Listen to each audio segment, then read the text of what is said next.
All right, Unit 5 review, we're going into bounce around mode here. So number 11. I'm glad you mentioned can I cancel once I've factored. What can I factor out of my denominator? Okay, so 4 and x. So what's that going to leave me with?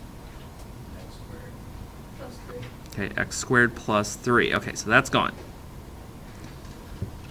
Right, now, before, those two terms were connected by the plus. They were bonded. But now that we factored it, this 4x now isn't bonded in with this. So it's free game to cancel whatever I want to right here.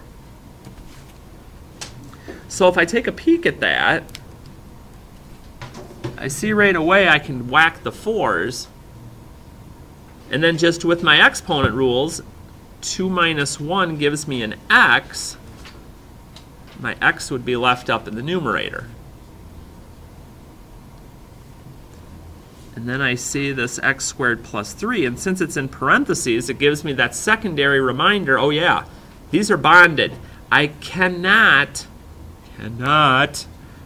wipe these x's out and make it like 1 over x plus 3. That just doesn't work. So that's as far as I'm going to be going on number 11. Number 5. All right, back to the front here. We'll talk about some graphing. We'll get our directions in here with it. So here, we want to identify the x-intercepts. Okay, how do I even find the x-intercepts? Okay, set the numerator equal to 0. So that's what I'm going to do to deal with a. So once I do that, I'd subtract the 1, divide by 9.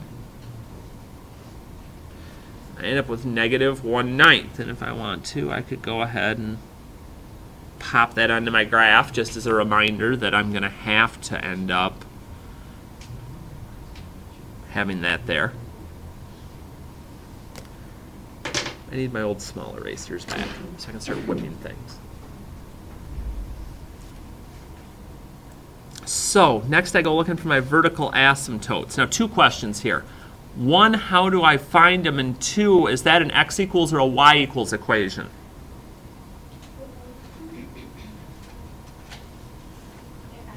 Okay, x equals. Okay, so I know that much. How do I find my verticals? Okay, the denominator gets set equal to 0. Now, I'm going to say this. I'm going to get up real close so I can make sure everything here is on this. When you are taking the test, B and C have to have x equals and y equals with them.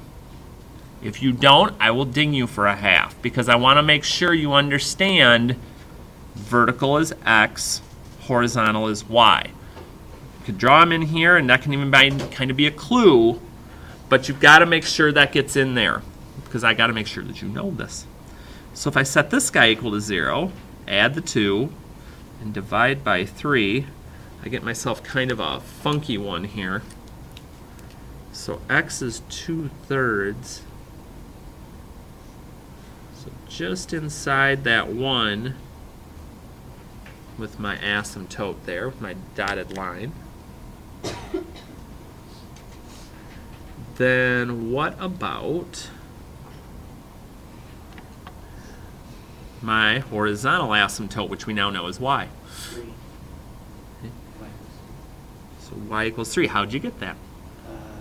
Since they're equal weight with the exponents, you just take the leading coefficient. Absolutely, perfect. Since they're equal weight, they both have the same degree, 1. You just divide the coefficients. So 9 divided by 3 gets me y equals 3. And I'll pop that in. Going that way. So now at least I've got a general idea what's going on. Now a couple of you had asked me before, what's the chart for? If you actually wanted to write in your x and y values as you're applying, you can, but you don't have to on these. So if you decided you were going to go, you're like, okay, let me move this to where I can actually see what I'm doing. You're like, no, I'm just going to go ahead And remember when I'm typing in that I've got to use parentheses around my quantities, because if I don't, the calculator is going to follow order of operations. And in this case, if I wasn't careful and used parentheses, the calculator would actually do 1 divided by 3x first, and that would just mess everything up. So I've got to make sure any quantities I have, I see plus or minus, I put those in parentheses. I'll take a quick look at the graph just to see if it's looking anything like what I was dealing with here. And I look, I'm like, okay, there's my vertical asymptote just before 1. Okay, just before 1, that's good. My graph looks to like that it has a horizontal asymptote and about the same place mine is, so let's check into this. Now I'm not going to see the error message like I did before because my vertical asymptote is fractional. So now I'm going to sort of have to play with this and go, okay, well, let's try to find some whole numbers to work with here. So 110, so that's going to be just beyond my vertical asymptote. 2, a little between 4 and 5 here. 3, 4, all right. And again, if I get 2 or 3 points in there, that gives me a pretty good idea of what my graph's going to look like. And as long as I've got my arrows, and then I also make sure it's not going through my asymptote, I'm in pretty good shape with this one. Now, I still need, because if I look at the graph again, well, I've got another branch that's over here. So I've got to make sure, okay, let me get some values that are heading up this way. So in this case, let's see here. We have got at 0, we're at -0.5. At -1, we're at 1.6. And just for one more, -2, we're just above 2. And I get to see that curve working. And again, the chart, not necessary, especially since we tend to be using the table on this one. Let's see how that's going. But again, the big thing on these, make sure you're labeling your horizontal and vertical asymptotes with x equals and y equals, so I know you know the difference between those. All right, what's next? Yes, ma'am. 14. Okay, so 14, we are back in again here with some factoring with a twist that we haven't seen in a while. 14, you're looking up at that numerator going, woo, 4 terms. What's up with this 4 terms? Remember back with our factoring that if we have 4 terms, what we're going to do is we're going to pair them off and we're going to pull a greatest common factor out of each pair. Now by doing that, we should end up getting the same set of parentheses, the same leftovers at the end. So let's just look at those first 2 terms. What do they have in common? X squared. Okay, so if I take out x squared, what do I have left to put in the parentheses? Okay, x plus 5.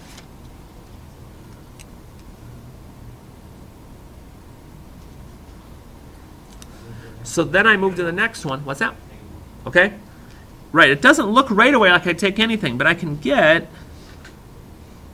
a -1 out of there because, like I said before, my goal here is hoping that whatever I have then, so -1 times what gets me to -x, and plus 5, because -1 times 5 gets me to -5, and notice my parentheses, my quantities are the same. So here's how I'm going to handle this. I'd look at this and I'd say, okay, so this is x plus 5, x squared minus 1. But then I still even can look at that And notice there's something else I can do. Hopefully. What can I do with this? Take out. Ooh, now I like the way Kendra's thinking on this. I heard that. Because most of the time we say, well, keep factoring it. Well, let's look at something for a minute. This is where kind of looking at things ahead a little bit can come in handy. If I look ahead, I notice there's an x squared minus 1 in the denominator already over here. Now, I could factor both of these out to cancel, but if I see they're identical already, I'm just going to leave that be, because I'm going to be able to wipe them out anyway. They're the same. But if you did factor it, you'd get to the same thing. What's my denominator going to be right here?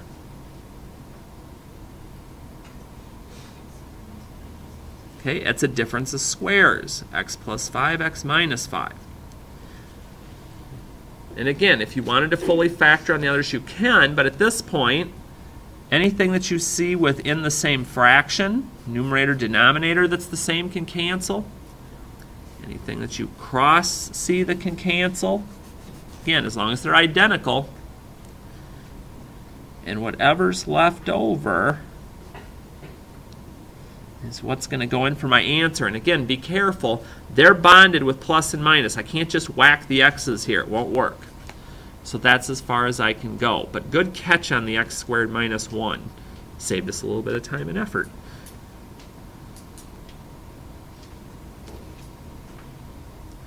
Where else? Where else? Where else?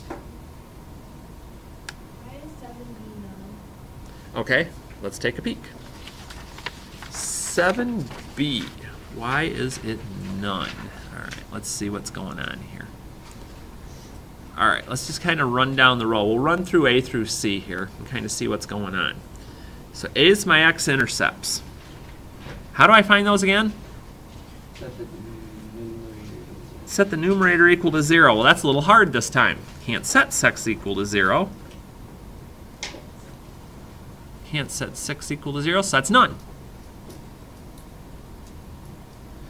What about B, which is my horizontals?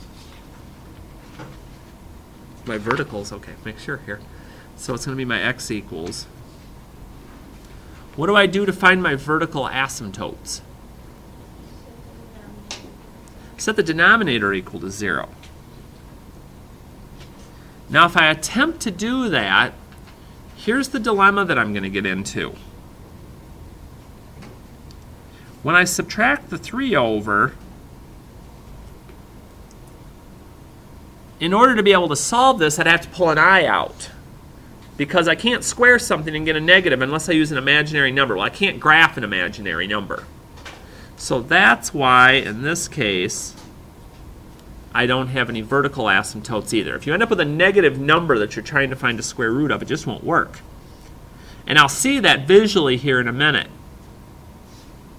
So when I get to my last part,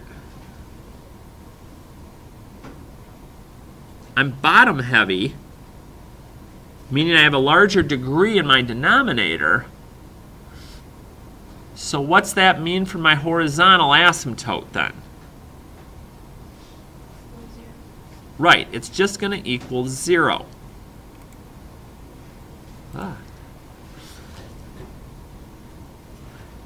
So you're like, okay, so I have one asymptote here. It's only at y equals 0. Well, this is going to be kind of strange. Maybe. Let's find out.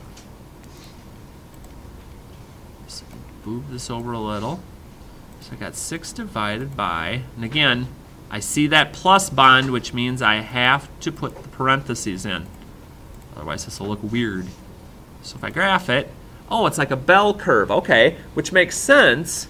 There's no vertical asymptote. Didn't think there was.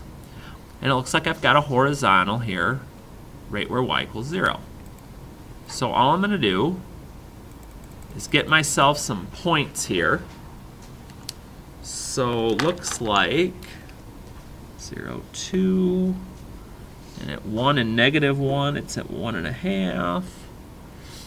And I'll get a couple more in.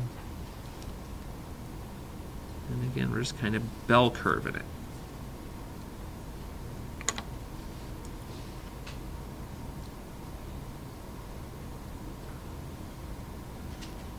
So just trust yourself on those. As long as you remember how to find the asymptotes, they'll end up guiding you, and the calculator can take you the rest of the way if you need a little bit of assistance with that.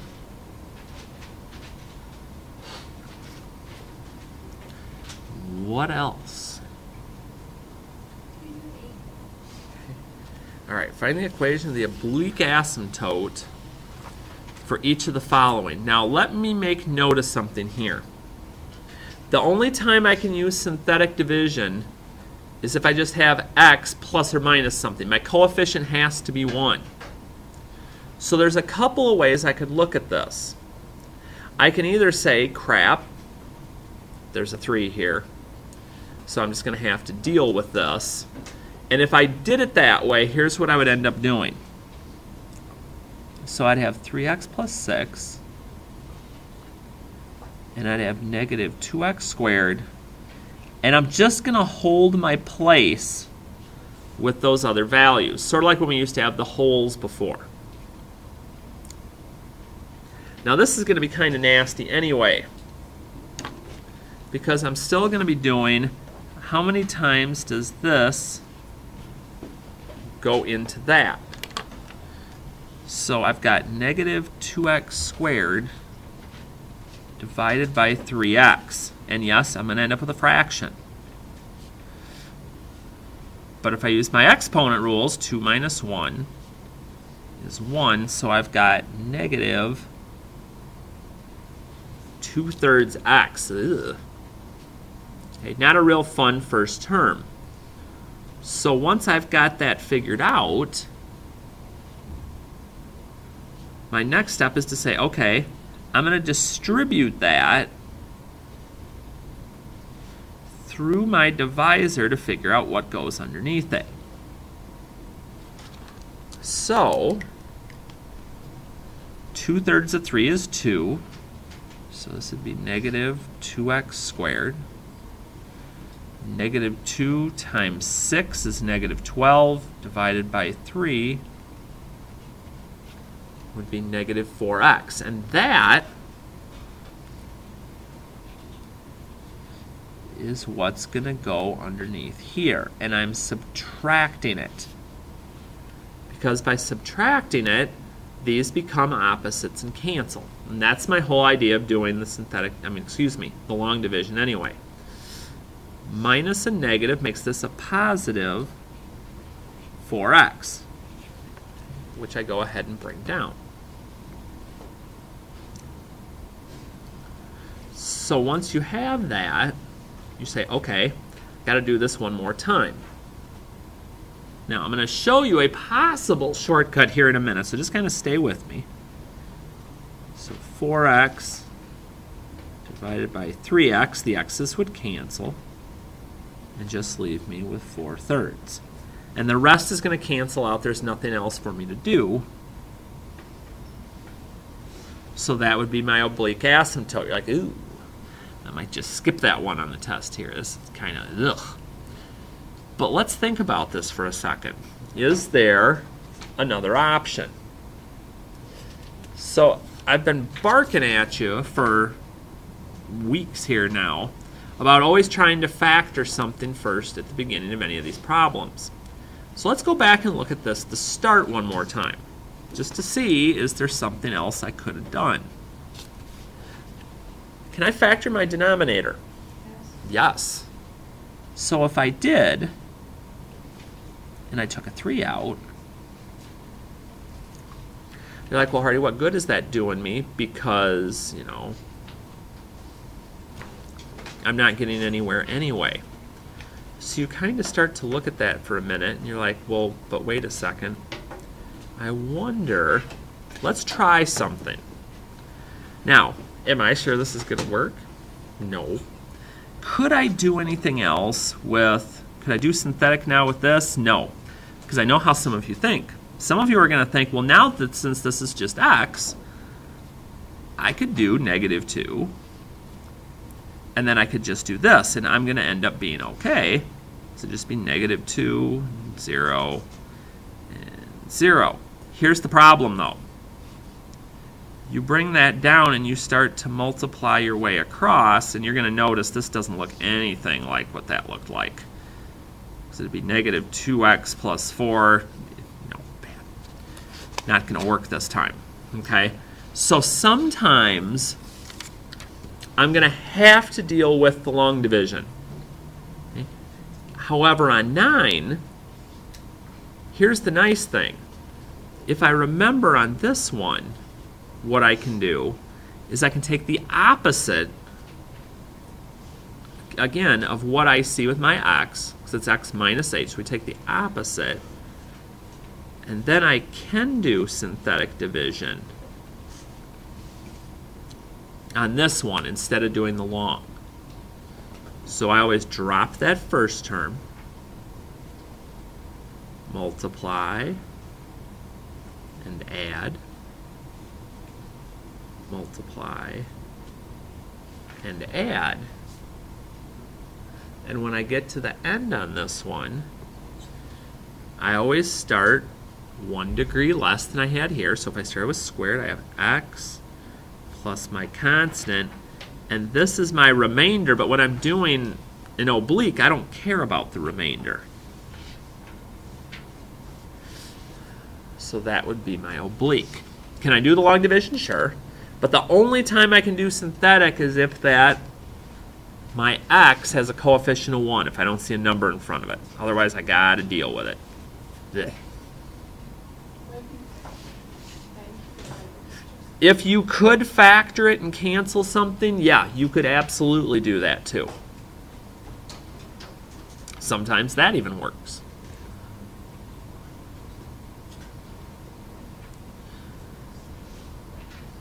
What else? Yes, ma'am. 13. Okay. 13. All right, move this down a bit. All right, we're just going to kind of go through here piece by piece, looking to see if there's anything we can factor, cancel. So let's see. X minus 3, that looks pretty straightforward. Can I do anything with 2x minus 8? Okay, I can take a 2 out. Get that in there. And then I move myself over to the second fraction. Now here again, what can I take out of these two? 6. But when I do, something else should pop out at me right away. Can I do anything what's left in the parentheses? Difference of squares. So 4 squared is 16, and I know it's plus minus. Okay, so that's my factor, then factored again, binomial term, and I see one more difference of squares in the denominator.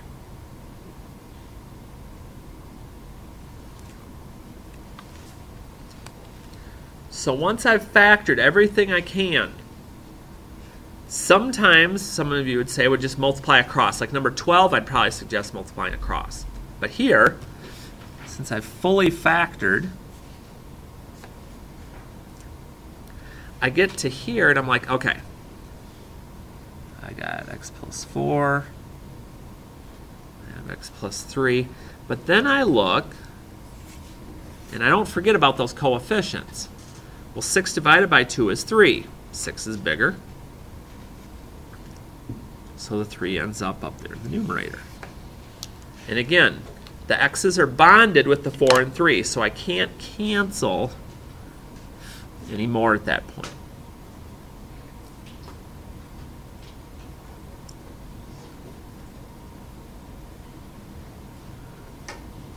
Where else? Where else? Where else?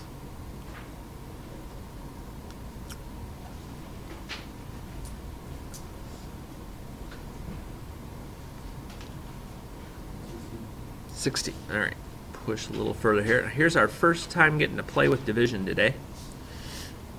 So again, do things in pieces.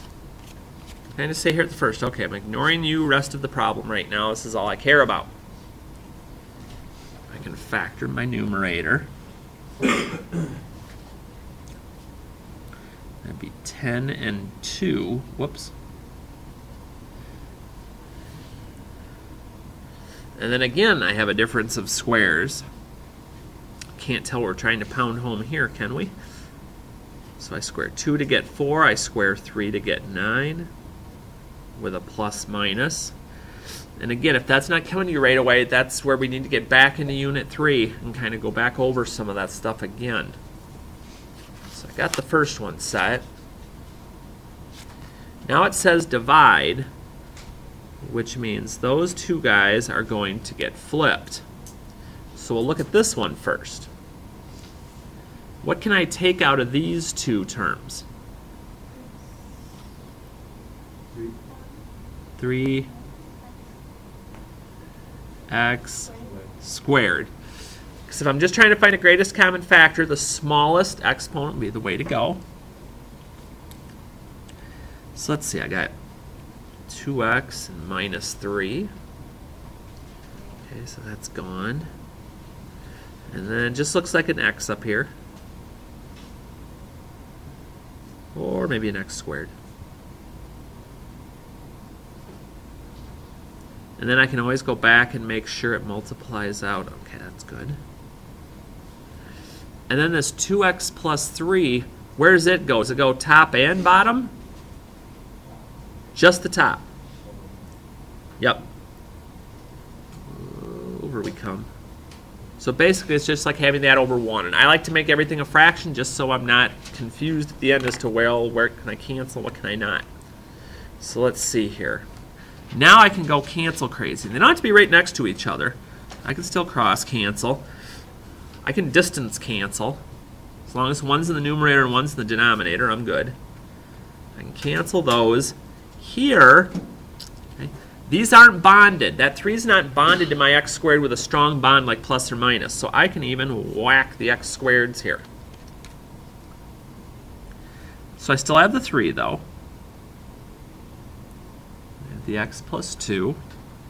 Basically everything wiped out in the denominator. I could put it over 1 if I wanted to, but I don't need to.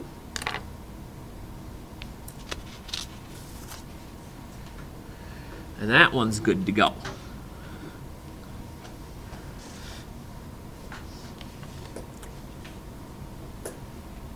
Good one so far. I'm shocked a couple of things aren't coming up yet. We'll see.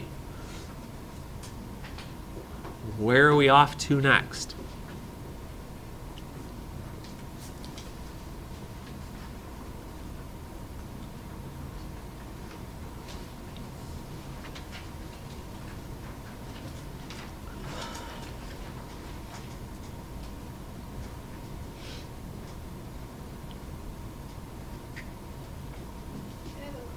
Okay. For ones like 18, if you don't, like, if you simplify it in your head, you have to write it down, or will I get that correct? No, as long as the answer's right at the end on this, I don't care. But even if it's not simplified like that one? It needs to be as simplified can be. So I can write 10x plus 2 squared? Oh, I see what you're saying on that. As long as it doesn't cancel down further, you're okay. That's what I mean. Yes. Okay. Yeah, so like for instance, 18, the answer up on the board is this, and the question was, if I wouldn't have taken the 2 out here, if you have the answer written as this, am I going to count off? No, as long as your lack of taking that out doesn't allow you to cancel something else, those 2 are one and the same. Now, if not factoring this would have allowed me to cancel out like an x plus 6, yeah, then I'm gonna whack a bit. So like for instance, let's say 17. I'll have an example right ready to go here. You're like, sweet, denominators are the same already. So 6x squared minus 12x over x minus 2. And you circle it and say, woo, I'm done. And then, woo, I'm taking points. Look at your numerator again. What can I take out of there? 6x. 6x. This is why I typically tell you factor your numerators at the end, just to be sure, because this time I've put it together into one fraction. I've factored it. Now I see something that's alike that I can cancel. That's a lot different than just leaving it here. So always, once you get to one fraction, once you've built your fractions, put it together, you think, what's your final answer? Now, then go look to see if you can factor it one more time. Because I don't want you losing points on something like that. Any others?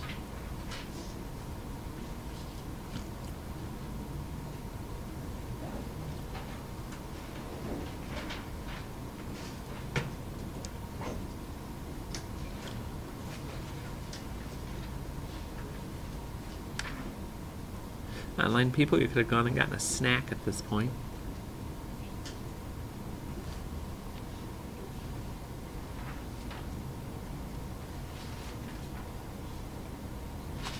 Let us now trek to the back page.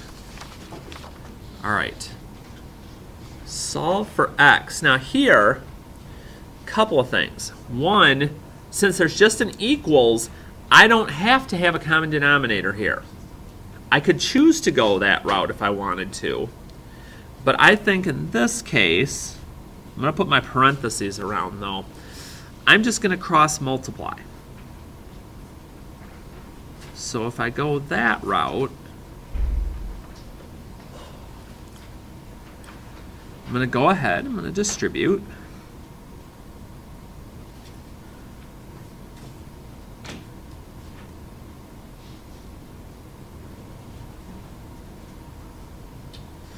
And I'm going to look at them and go, ugh, this looks like this is going to get kind of nasty. Because normally we take all our terms to the biggest exponent side, which would be x to the third here. Here's my suggestion. Could I still make it work that way? Yes. But I like to have a positive biggest term. So I'm going to move everything over here to the left. So I'm going to add the 3x, and I'm going to subtract the 4x squared.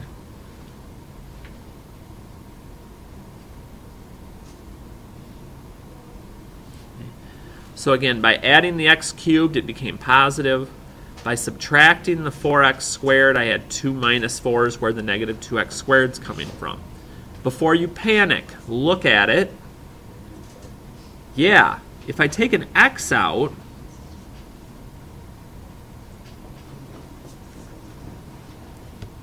now I can factor what's in here. So what multiplies to negative 8 but adds to negative 2? Okay, negative 4 and positive 2. And this time I set each piece that has an x involved with it equal to 0. I'm going to set this equal to 0. I get negative 2. I'll set this equal to 0. I end up positive 4. And I even set this equal to 0 because I can. It's not like if it's just a plain number and I get 0. But remember, you need to check and make sure none of those answers are going to make your denominator equal 0. 0, that's not a problem. That one's okay. 4. 4 minus 4 is 0. 4 doesn't work. Negative 2, yeah, that's okay. Negative 2, that one's okay. As long as your denominator doesn't become 0 with a solution, it works. But once it does, that kind of gets the... So be cautious, be cautious. What would the common denominator be